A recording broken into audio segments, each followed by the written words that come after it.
Trauma is not an event. It's about the experience of an event that left an effect on your nervous system. It's a wound that didn't heal. Most people come to therapy saying, "Oh, Laura, I didn't have any trauma. I had a happy childhood. My parents did the best they could." I'm not in the business of making anyone feel bad about their childhood.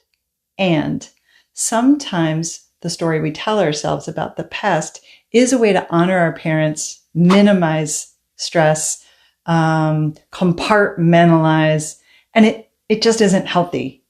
So we do have to explore that happy childhood to see if there's any residue that might be coming up in the here and now.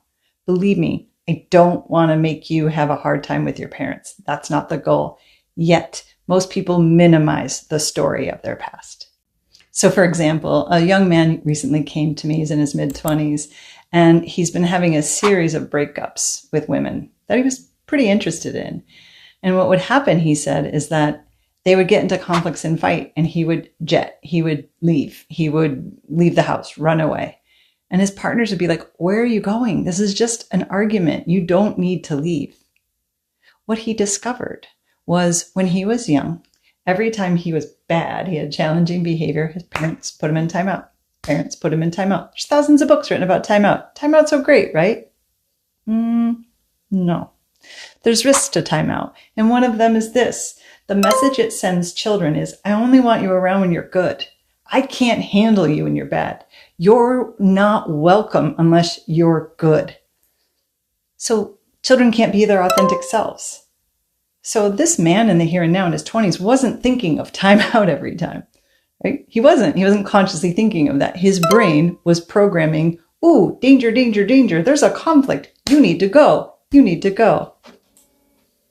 Another piece of the puzzle with this young man was he was aware that when his partners would come to him with something, his first thing he would say is put his hands up and say, "I don't want to fight. I don't want to fight."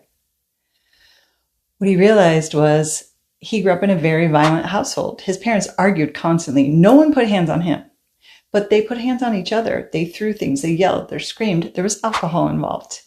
And so it outsized his reaction to conflict, to stress. It was dangerous in the there and then. He was right to be scared. Yet in the here and now, his brain wasn't discerning, "Oh, this is different. This is just a little conflagration. This isn't violence." As we explore this, he started to cry. He was embarrassed. I said, "Let it out. It's okay."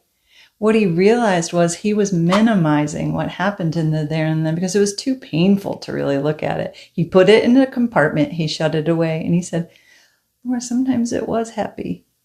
To which I responded, "I believe you." Therapists get a bad rap about always going back to childhood. I get it. I can take it. It's fine. And yet, that's because if you had an assembly line and it broke down, you'd go back to the original part that you placed in the assembly line that you thought was broken and fix it. You wouldn't just fix the end. So it's kind of what we're doing. We're curious about. We're not planting. We're just like, hey, is there anything in there from the there and then that could possibly be triggering the here and now? And you guys, the brain is dumb. It just associates. The mind, however, can tell the difference. Oh, this is 2025. It's not 1985. Oh, this is my girlfriend, not my mother. No one's throwing anything at me. I have a friend who says, "No one's shooting live rounds at me, so things are going okay." And yet they're not, right? They weren't okay for him. His brain was signaling danger when there was discomfort. There might have even been a little bit of danger of them breaking up, but he wasn't physically in danger like he was in the there and then.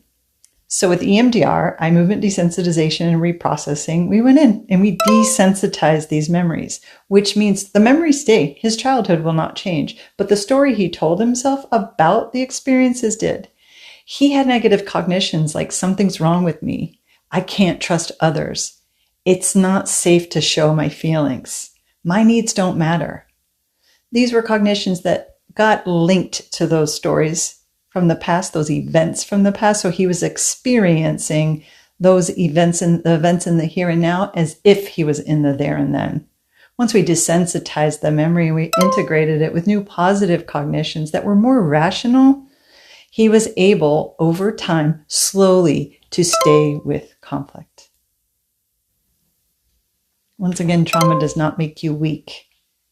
It makes you human, and there is an antidote to trauma. You can heal. You do not have to suffer.